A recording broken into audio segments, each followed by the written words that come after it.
Thanks for joining us here on Indivisible. I'm your host, John Stubbins, and we are thrilled to have you with us tonight.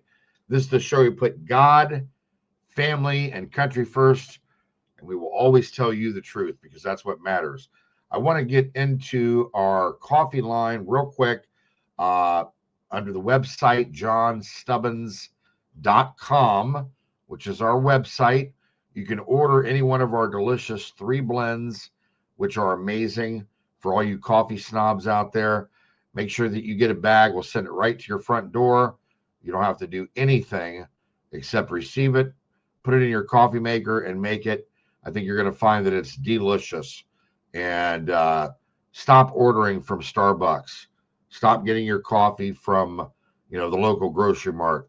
Help us. We're 100% veteran owned and ran.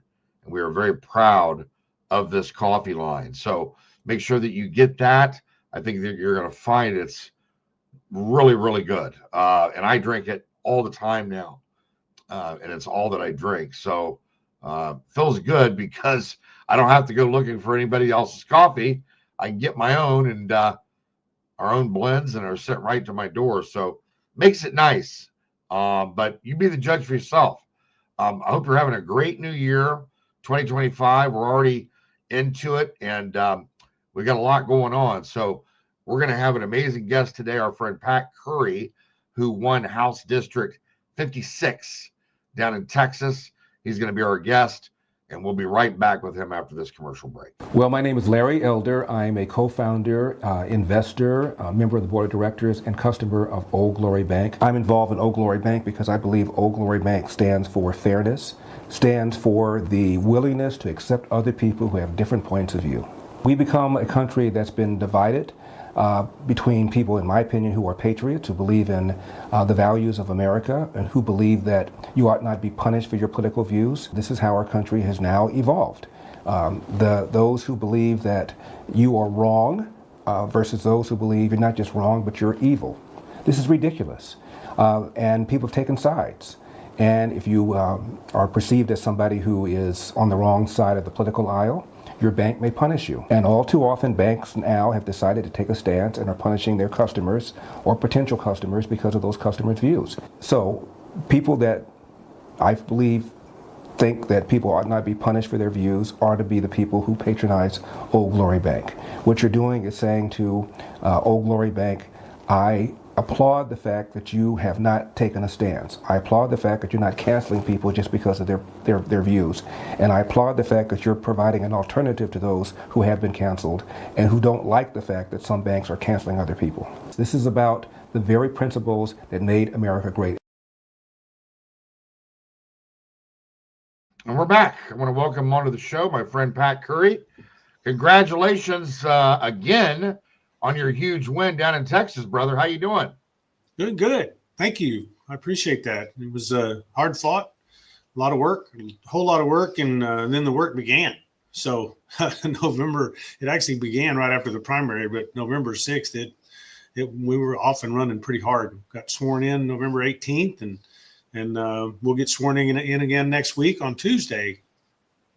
Yeah, well, you got your hands full. You got a lot coming up. I know that from talking to my friend Ken Paxton and Sid Miller and a bunch of you guys down there that I'm friends with, I know there's a lot on the table. I know Ken's on the road right now every day dealing with stuff specifically for Texas and the border and the House, getting the new speaker in line, all of that. So I know that you guys have your hands full, and we just got to hope that the new speaker is not the old speaker, right? Right.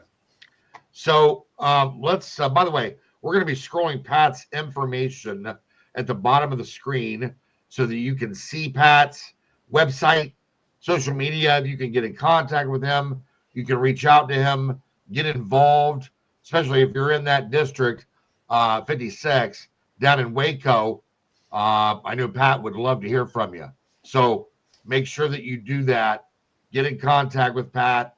Let him know that you saw it through our show. I'm sure Pat will give you a shout out and some love down there in Waco. So Pat, look, I know we got a lot to cover today. Let's get right to it. I know that one of the biggest things on your agenda list is getting reimbursed on the border expenditures.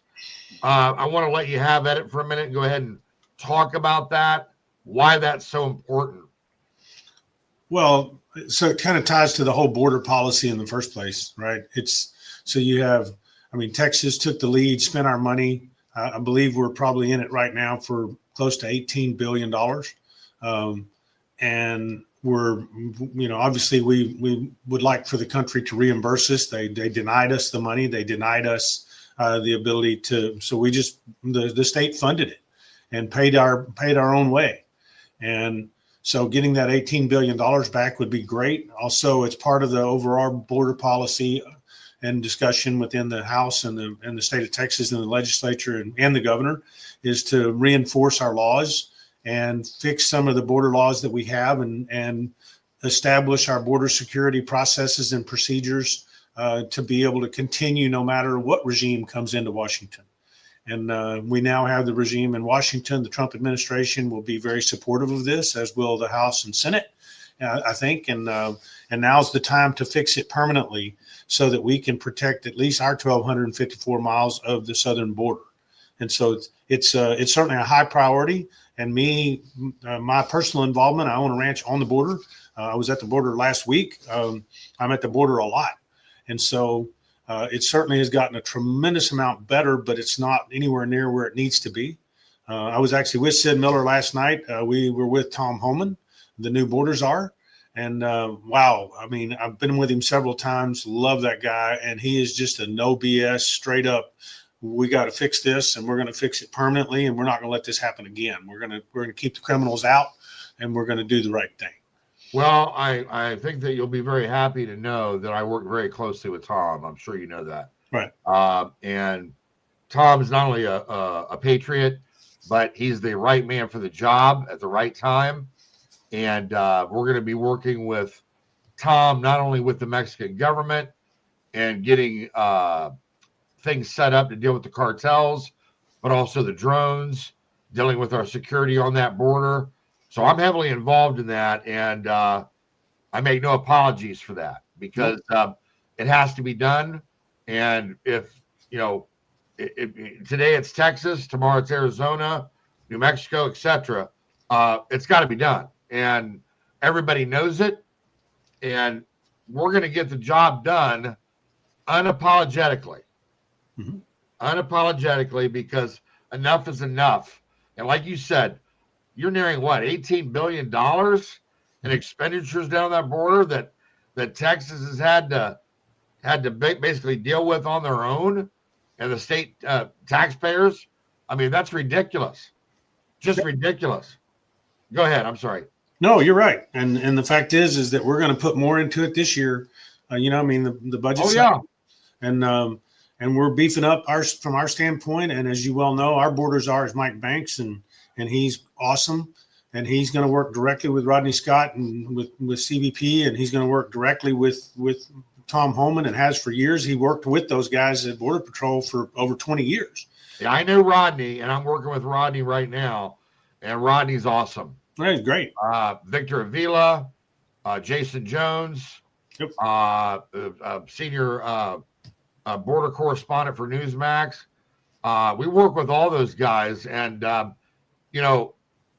this problem, it has to be dealt with, because we're starting to see things pop up even outside of Texas, by the way. Oh yeah. And you can foresee there's going to be some events coming up that are not good for the United States. They might be mini 9/11s or maybe something bigger than a 9/11, but all those gotaways, they didn't get away for no reason. And they're not here for, assimilation, as you know. Right. They weren't processed. So, we're talking probably of at least a million. 2.2 as of last night. I mean, that's an estimation that nobody can really put a stamp on, right, because nobody saw them. Or if they did see them, they weren't reported. They weren't processed like the other 20 million. Right. Right? Correct. So who knows exactly how many there totally are, but whatever it is, the number's too great. And these aren't just cartels. These are also people from the Middle East. Right. And they're not here to assimilate. You know that. Yeah, not just the Middle East. I mean, they're Africa. They're from all over the world. Yeah, but I mean, I'm saying specifically, there's a Muslim problem as well that's going on around the world. Look at UK, Germany, France. I mean, Islamic Jihad has a sole purpose, and specifically stealth jihad has a sole purpose of infiltrating the said country, whatever country it is, and destroying it from within. Mm-hmm. It's stated in their charter. So we know that. Better believe what they say. Yeah. Because they're doing it. I agree. So that's a priority, obviously. Absolutely. Now, in relation to the long-term policies on protecting the border, what do you anticipate the expenditures would be just for, say, 2025? I would guess that it's probably another $5 billion in Texas alone, and probably $5 billion a year. And that's just a rough number, but that's not too far off. $4 to $5 billion. Wow. Yeah. I mean, that's just a heavy burden for the taxpayers. Look, John, Operation Lone Star and Operation Lone Star Task Force, which Lone Star Task Force is the organization that Mike Banks and Sheriff Roy Boyd put together to go get sheriff's departments and law enforcement throughout the state of Texas, and now starting throughout the country, to join and be a part of the border security, not only when we need their help on the border to be able to send people. So McLennan County, where I live, is part of that. Sheriff Parnell McNamara has been a border advocate for years and years. He started his career 30 years, 40 years ago, whatever it was, on the border in Del Rio with the U.S. Marshals. And he retired from the U.S. Marshals, and he today was sworn in on his fourth term as our sheriff in McLennan County. We are part of Operation Lone Star Task Force, and we're on I-35. We're on the corridor. And so we're part of the communications piece. We're part of the whole piece, the whole part of the puzzle. And I think spreading that throughout the nation and getting law enforcement throughout the nation to join into this effort is critical. And Operation Lone Star and Lone Star Task Force are the model for doing that. Absolutely. And by the way, just so you know, that model was a big part. You know, Governor Abbott obviously it has a huge role in this. But then you also have that model was designed with Mike Banks and Tom Holman and Rodney Scott. And this whole group has pulled together to develop this model. And then we, in the state of Texas, we've all worked together to help expand it during this time of the Biden administration. And now we've got the ability to really make it work extremely well. Sure. Go find these children. There's over 320,000 missing children. You know, our job is to get rid of the fentanyl, get rid of the drugs, shut the border down, get people standing in line that truly need asylum and come in legally. Yeah. We need people to be legal. Absolutely. So yeah, I'm with you. I'm unapologetic about it. It needs to be done. It's got to be done, and we're going to do it. Well, and you know, it's interesting because I've seen a lot of video from the other side of the fence with the cartels, and also the other part of it is the fentanyl now. The big thing being mixed with the xylazine, mm-hmm. which they call the zombie drug or whatever. You see what it does to people. Sure. You've seen the videos. I mean, it's highly disturbing at the very least, and obviously illegal, but think about the lives being destroyed. And then when it comes to the trafficking part and the component of that, you get these cartels in here thinking that they can do whatever they want on our soil. And now you're going to start adding to those numbers of kids. And they're not just going to be kids that are coming up through these caravans. You're going to have kids in America going missing. Yeah. And we got a real problem in our hands here. Well, you got between that, the sex trafficking, the drugs. I mean, we could go on and on and on, John. I mean, it just is what it is. And so the good news is, and I will tell you, I mean, I stand in awe of where we are.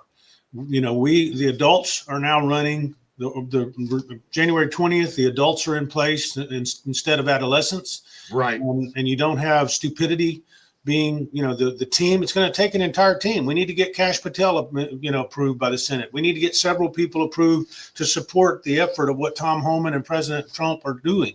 And so all that's got to happen. But the reality is you could not ask for a better team and a better person than Tom Homan and Rodney Scott and those guys to lead this effort. You couldn't ask for a better solution than this. So I'm on that team, brother. I get it. I'm happy.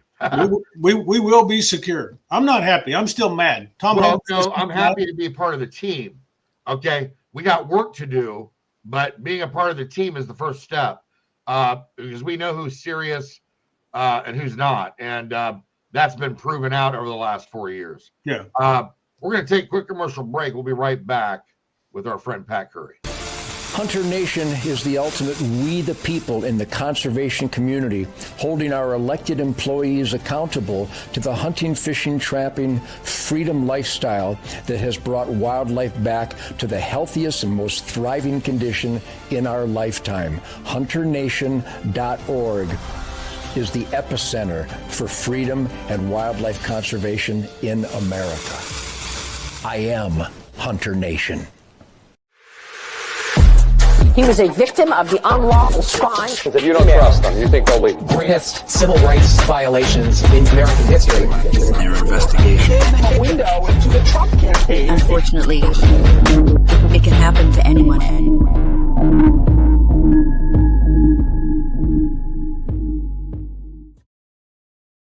And we're back with our friend Pat Curry. Pat, let's move on because we got more to cover.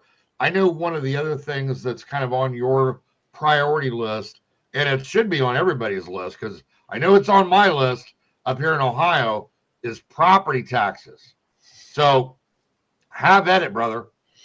So we have, as you probably know that we do not have a income tax in Texas. There's no state income tax. And so consequently, part of a lot of our bills are paid through property taxes. And so the amount of money that is being spent by people has exponentially increased. Inflation and everything, everything dealing with the inflationary times that we've been through because of the Biden administration, which is well over 20%, 25% inflation just during this regime.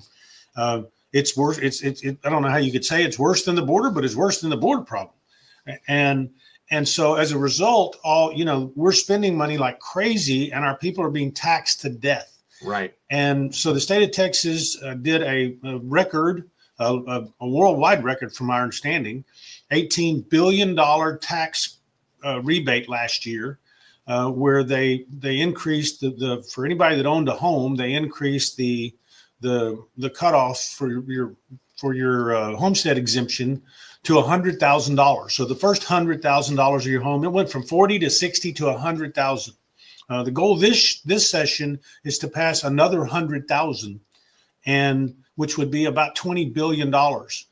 We're estimating that we have a 22 to $23 billion surplus. We should get a report. I may just have gotten it actually from the comptroller on my house email, but we should have over $20 billion in excess funds that we can rebate back to the people of the state of Texas. Again, this term, we go in bienniums here. So we're only in session every 2 years. So our budgets are 2-year budgets. And so, hopefully we can make a dent in it with them. And then we got to work at the local level to cut these property taxes and cut people's valuations being risen. I mean, look, we got to cut the amount of debt that's being issued, and we've got to cut the fat out of these governments. We are fat, dumb, and unhappy. I mean, it's horrible. Yeah. And everybody feels it. And it creates another monster in inflation because it's very difficult. There's no real good way to get any kind of a tax break to people that are renting. It's just not a good way. You got thousands and thousands of people that own homes that they rent out. You have these big conglomerates that own apartments and so on and so forth. And so rent is way through the roof. And that's a problem because those are our employees. Those are our friends and neighbors and employees. And so now as businesses, we're having to pay them a fortune to be able to get them to survive and maintain the rent that they're being charged in the homes that they can't afford to own. Workforce housing is a major issue. And all those tie back into, okay, we've got to deal with property taxes, we've got to deal with workforce housing, and we've got to deal with all these jobs that we create in Texas and help our people. So we are on that. I assure you that it is a high priority for the governor, the lieutenant governor, and the legislature. And I promise you, we will be all over it this session. Well, I, to be honest with you, there comes a point where you've, like you said, maxed out. And we really don't have another choice. No, it's got to happen. How about, I know school choice is another of your top priorities. Yes. Let's talk about that, because that's something that everybody can kind of understand. No differential, I guess, regardless of where you are in the country, we all deal with this, with this issue. So what's it like in Texas? Explain that to the folks. Well, there are 26 new Republicans in the state of Texas in the House, and a big part of that number were people that the governor and others put up candidates to run people against, who had voted against school choice. Giving the parent the choice to be able to take their child and move them into another school, whether it's private, wherever they want to go with it, is critical. As a parent, I want a choice. Luckily I was able to go to college, but I got to choose where I went to college. I didn't have to be forced to go to college in the zip code in which I was born. And so that's the problem with a lot of children, especially these larger school districts. I mean, we have some great school districts in McLennan County and HD 56. In Central Texas, Waco area, we have some really good school districts. But the fact is that just because this school is sitting here and you're born in that zip code, you shouldn't be forced to go there. And we're funding, I mean, we'll spend $93 billion in Texas on education alone. We have 5.2 million students. And so it's a crazy amount of money that's being spent, and the test scores and the results are just not there. Competition makes everybody better. When I have competition in my businesses, I'm better. And so I will tell you that school choice and a well-run school choice program, similar to what you see in Indiana. Indiana is a great program, and it's been very successful. And oh, by the way, the public schools have grown over the last 10 years in Indiana. They've grown by 300 schools and 3,000 students, or 300,000 students, I'm sorry, and 300 schools. That's a great number, but yet their school choice program has been able to make those scores go exponentially up. Teacher pay goes up. All those things happen because of the fact that they have competition. They may have competition where the teacher can go form a micro school. It doesn't have to be a private school. This isn't about rich people and their kids going to private school. So school choice and giving parent choices is a real thing. And it's very successful in Florida. It's very successful in Indiana. It's very successful in most of the other states that it has been implemented in. We are working very hard, and I believe we'll have the votes to be able to put school choice into Texas, and we will fund it separately from education funding. So it's its own bucket of money. It's a separate bank account, has nothing to do with education funding, and we'll have the guardrails in it to be able to watch and see the results of it. And I think you're going to see that pass this session. I think that's music to Texans' ears, and I also think that it's going to be a great test case to lead by example for the rest of the country. Because even with school choice, you can always refine your policy on that, right, and make it better. Right. So I think it's great, and kudos to you for leading the charge on that, Pat. Kudos to Governor Abbott. Let me tell you, Governor Abbott went out on a limb. And he put his neck out. So did the lieutenant governor. They put their neck out and said, you know what? This is real. We know what we're talking about.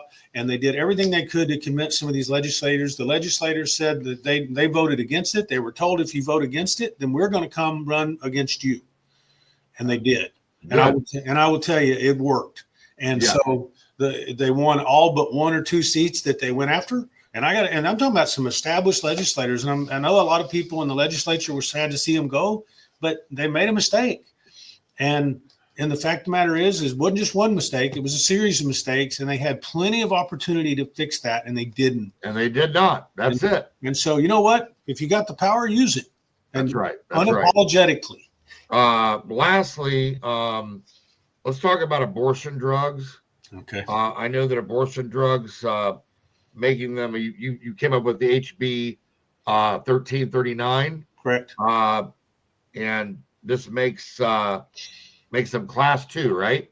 Yeah. So it would basically make it illegal for you to possess mifepristone or misoprostol in Texas unless you had a prescription from a doctor to do so. It also makes them a class 2 drug where they have to be locked up, so you can't get your hands on them immediately. You can get on them immediately, but you have to be a doctor that prescribes them to be able to get them immediately. 70% of abortions today are those drugs. More importantly, they're harmful if they're misused and not under the guidance of a doctor or professional that really knows how to use them. They are very harmful to the health of women, and that could go to New Mexico or other states and get them prescribed, and they overtake them, and it causes serious bleeding issues and kills. It absolutely kills them. It could, and so it's important to put some guardrails on that and be able to say, you know what, they're both good drugs. They just don't. This is not the morning after pill either, by the way. These are the abortion drugs that the federal government under the Biden administration allows you to go online and lie about your name, your age, and everything about yourself, even your address, and get them shipped to you and with a one-page instruction. And that's got to stop. We can't do it. Yeah. And so what's important about this is to put guardrails around it, to say, hey, let the right people prescribe it for the right reasons, and we're not trying to control that situation, but we can't keep letting it get out of hand. We're following a Louisiana law that Representative Presley actually put out, and it passed in Louisiana, and they signed it into law. They're going to have to fix it a little bit because they didn't require an in-person doctor visit. So basically, just so you know, I pretty well stole that law, and then I added to it that it requires an in-person visit to the doctor in order to get the prescription. And by the way, we will have a record of the doctors that sign off on these drugs, just like you do with opioids. And we will know if this doctor's overprescribing them for whatever reason, because we know what percentage of the women actually need them. And so it's just accountability, which we need more of, accountability and transparency. Absolutely, brother. Absolutely. And we're going to get it. Thanks for joining us today. Thank you. Great update. Hang back in the green room. We'll talk with you here in a minute when the show's over, okay? I'll be there. Thank you. You're welcome. We're going to take a quick commercial break, and we'll be right back.